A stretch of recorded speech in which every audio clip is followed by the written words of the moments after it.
Dear unknown friend, as we are in the Christmas season, we thought it fitting to present the teachings of mystical Christianity as these were rendered by Yogi Ramacharaka, aka William Walker Atkinson, in the very early 1900s. He explores the astrological elements used by the three Magi, the great triple conjunction in Pisces, and Christ's journey to Egypt. We will also lightly explore the symbolic connections of the infant Jesus story to the process of individuation, the inner meaning of following the star of the Magi, and the anti-revelatory or Ahrimanic influence depicted in King Herod. Please enjoy this experience.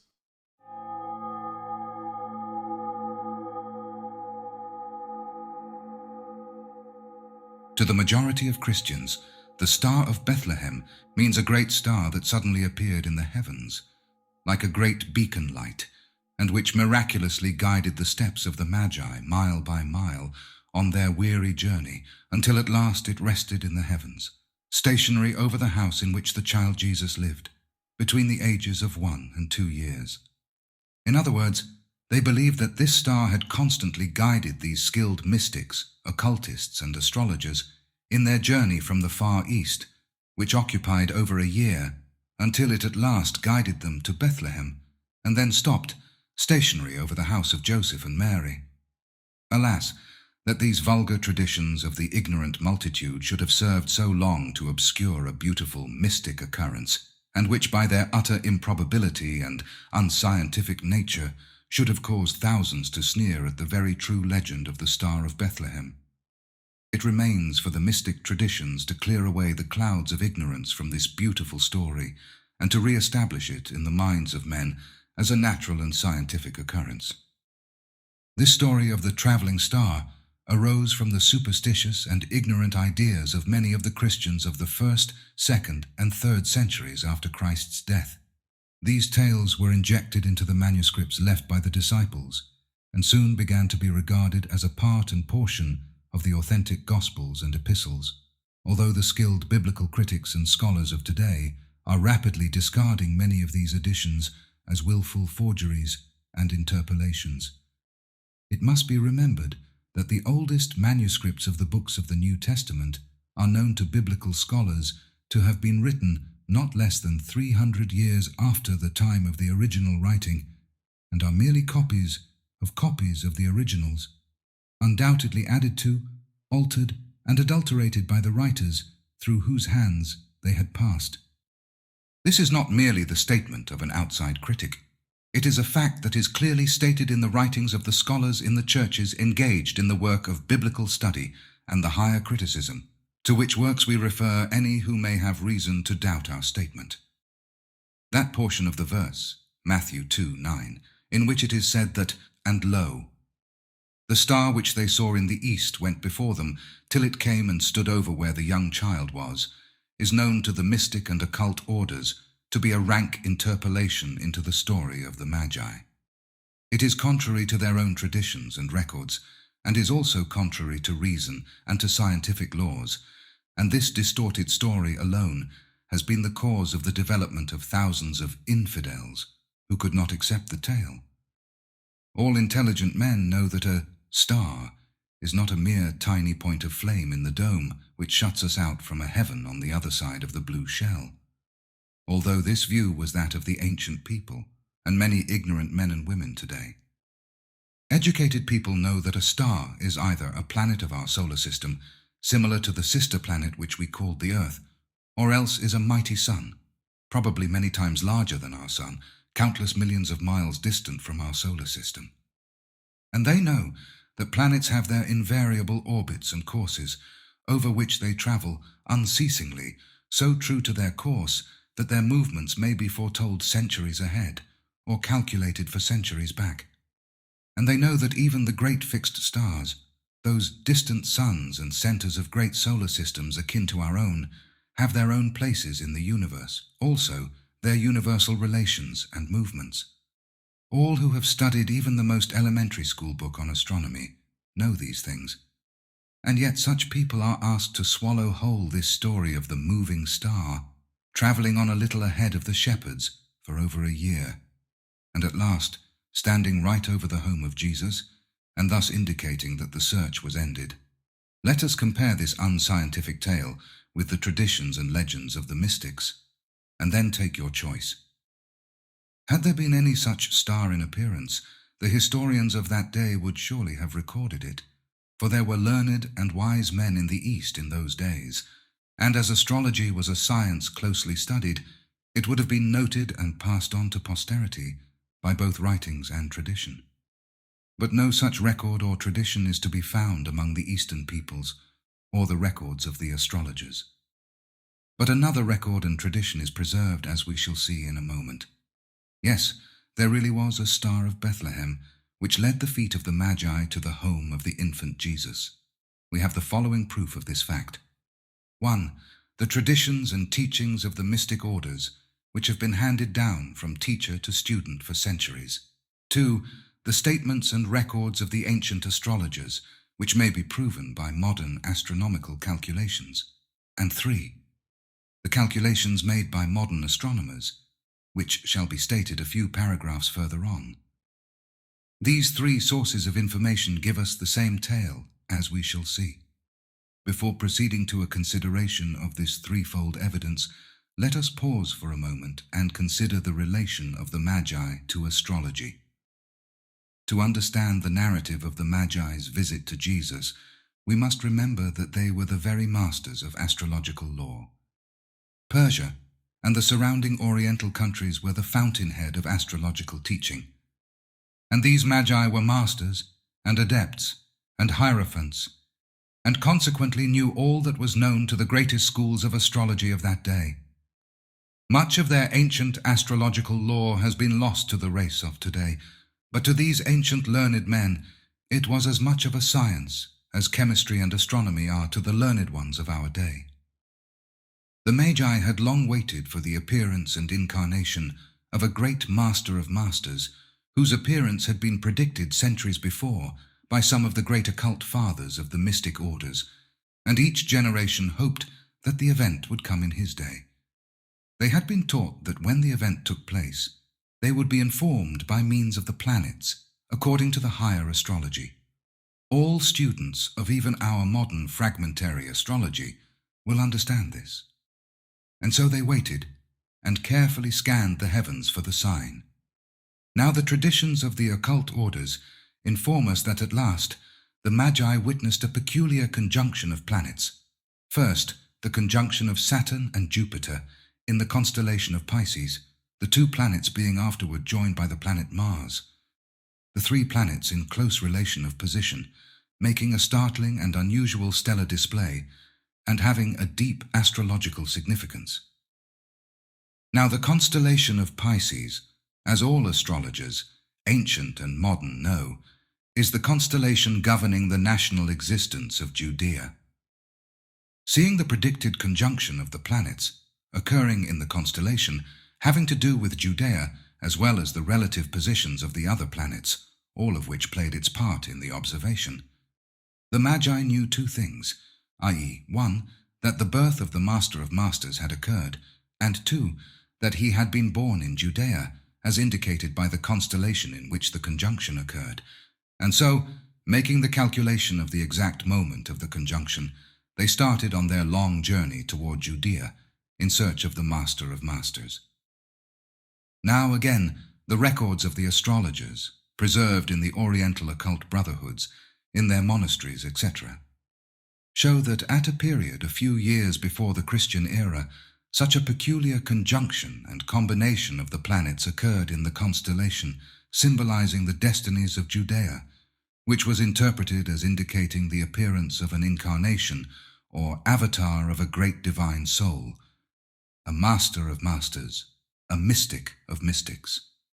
It must be remembered that these orders are composed of non-Christians, people that the average Christian would call heathens, and that therefore this testimony must be regarded as free from bias toward Christianity or the corroboration of its legends.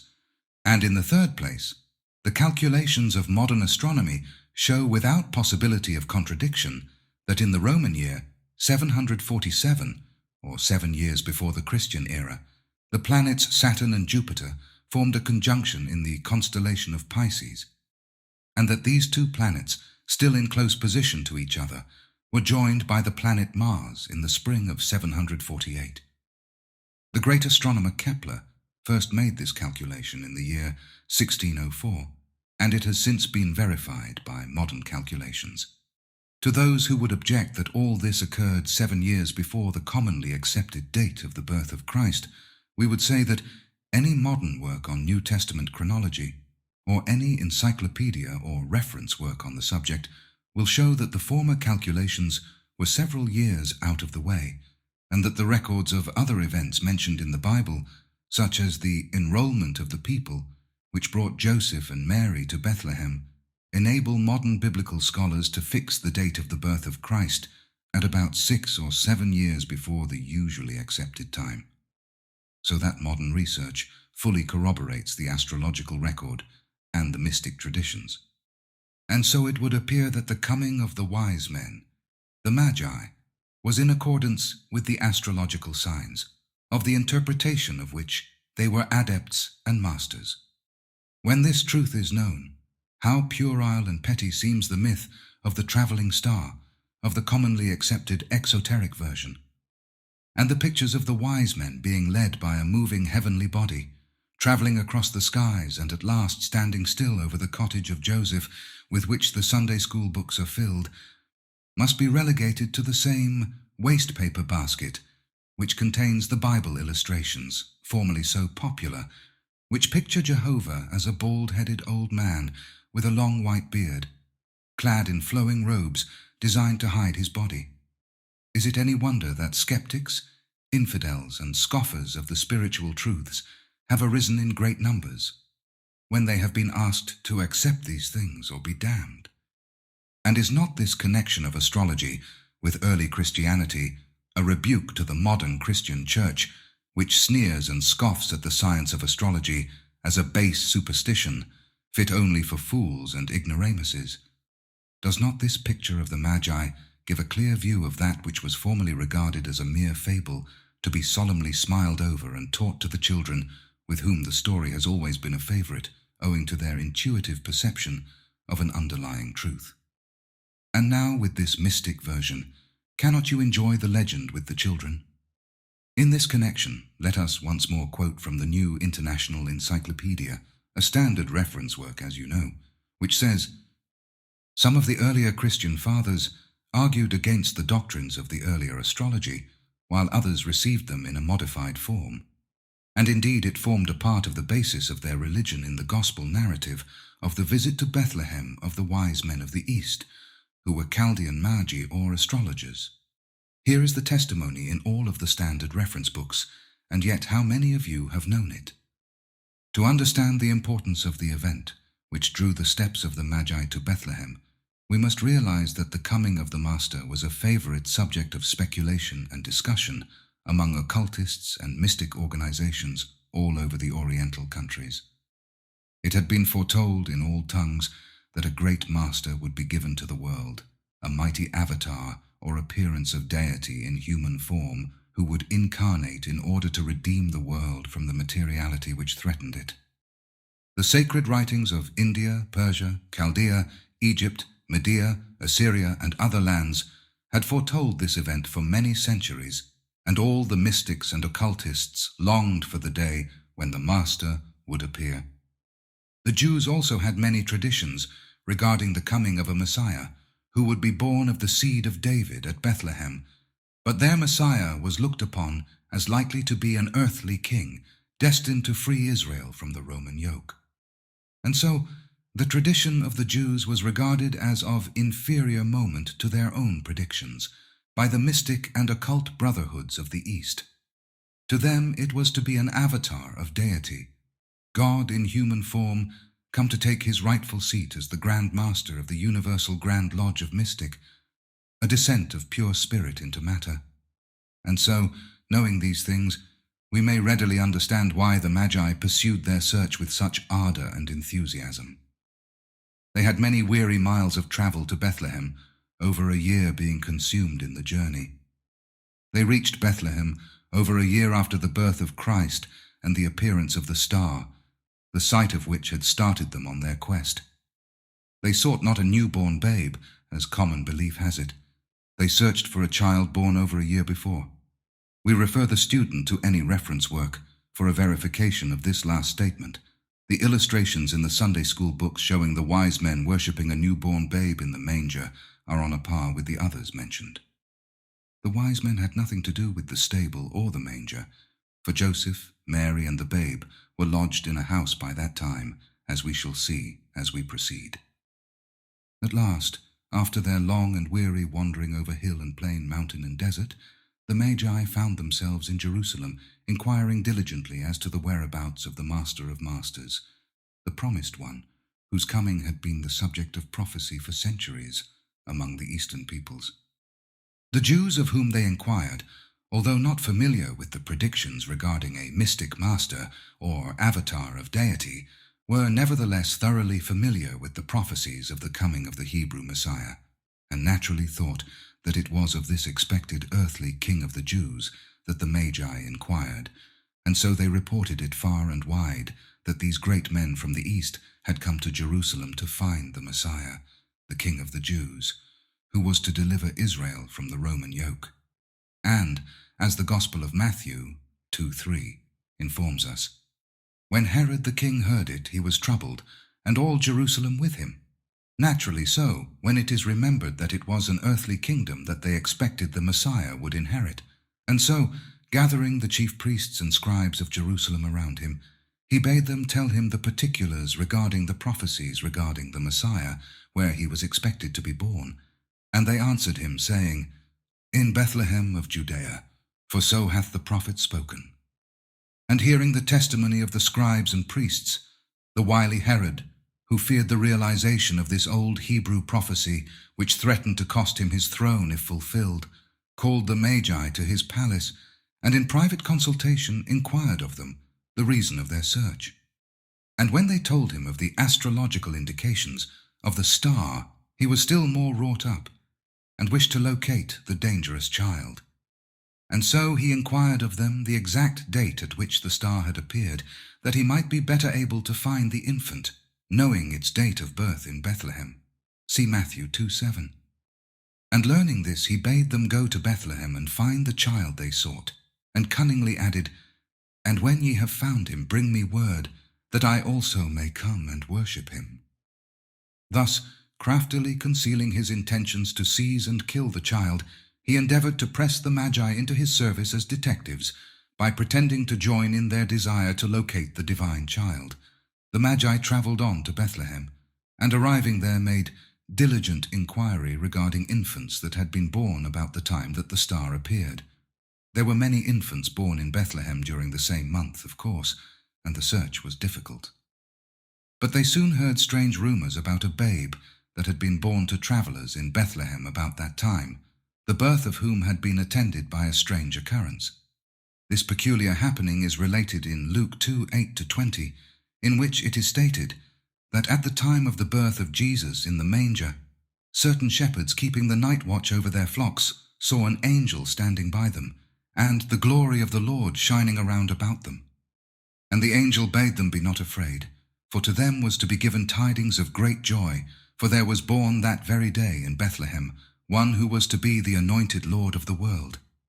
And the angel further directed them that the babe would be found lying in a manger in a stable, wrapped in swaddling clothes, which was to be their sign. And then suddenly the place was filled with a multitude of supernatural beings, praising God, singing, Glory to God in the highest, and on earth peace and goodwill among men. And the shepherds flocked to the town, and there found the child in the manger. And they spread abroad the report of the wonderful event accompanying the birth of the child. And consequently the child and its parents became objects of more or less public interest. And so, when the Magi instituted their search, they were in due time informed of this strange occurrence. And they visited the house of Joseph and Mary, and saw the babe. Making close inquiry of the parents, they found that the time of the child's birth tallied precisely with the moment of the astrological signs. Then they cast the child's horoscope, and they knew that their shepherd's vision coincided with their own science, and that here indeed was he, for whom the Eastern occultists and mystics had waited for centuries. They had found the Master. The star child was before them.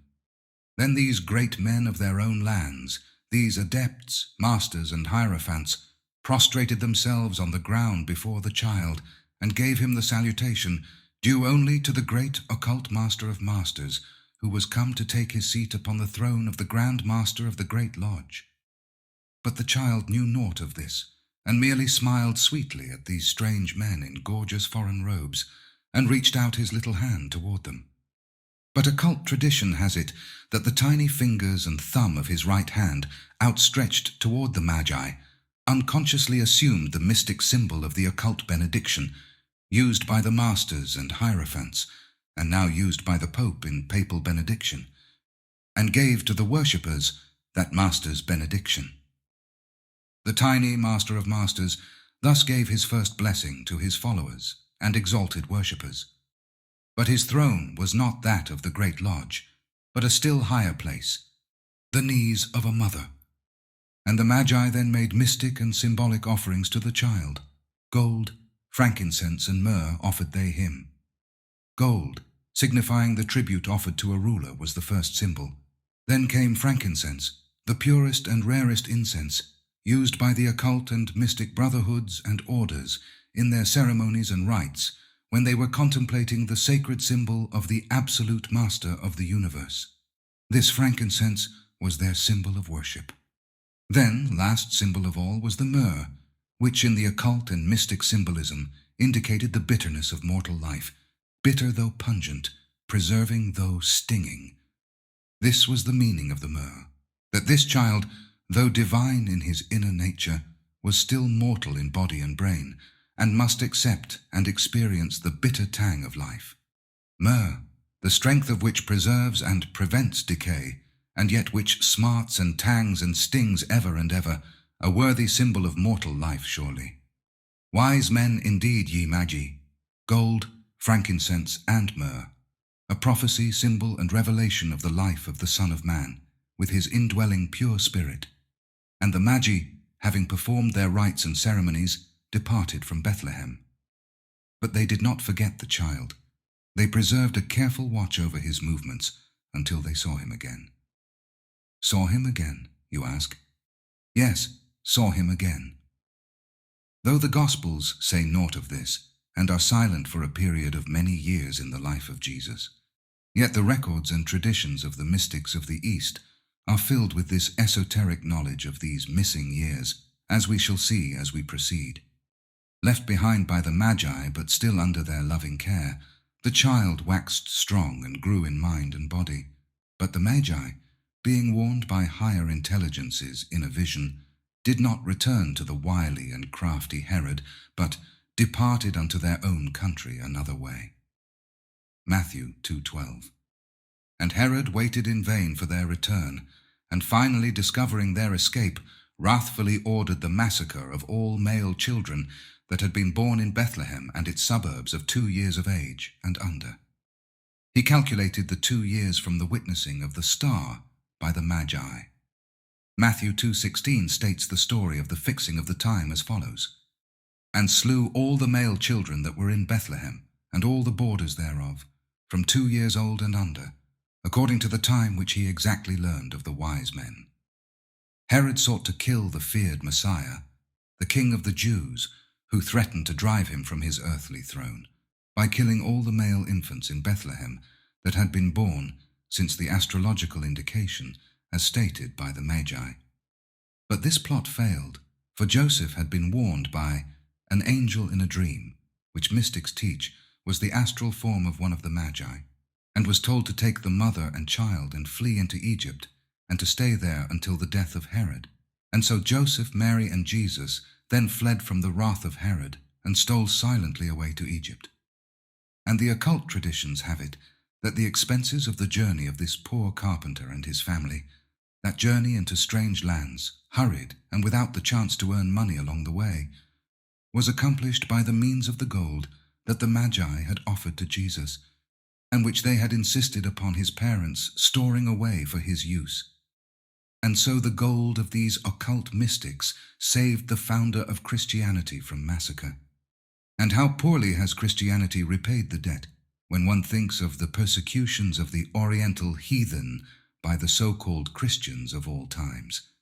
And note this, they carried the child to Egypt, the home of mystery and occultism, the land of Isis, a worthy resting place for the great occult master that was to be.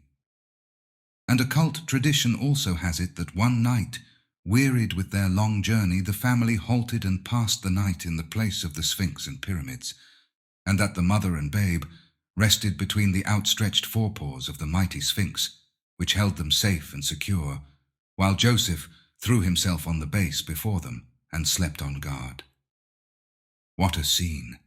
The master as an infant protected by the Sphinx, that ancient occult emblem and symbol, while close by, reared like mighty watchful sentinels, stood the great pyramids of Egypt, the master work of Egypt's mystics, every line and inch of which symbolizes an occult teaching.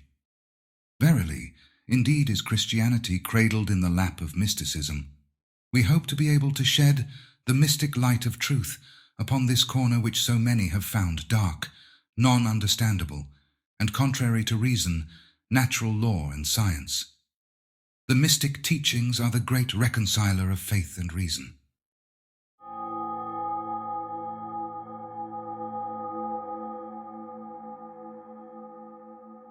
Dear unknown friends, let us also introduce an analysis by Valentin Tomberg on the spiritual and esoteric significance of the manger scene and the Star of the Magi. He says, the manger, the center, the individuation of the psyche, the supreme focus of the personalizing personality of the universe, or the mystery of the incarnation of the Word in history, worshipped by the mages from the East and by the shepherds of Bethlehem.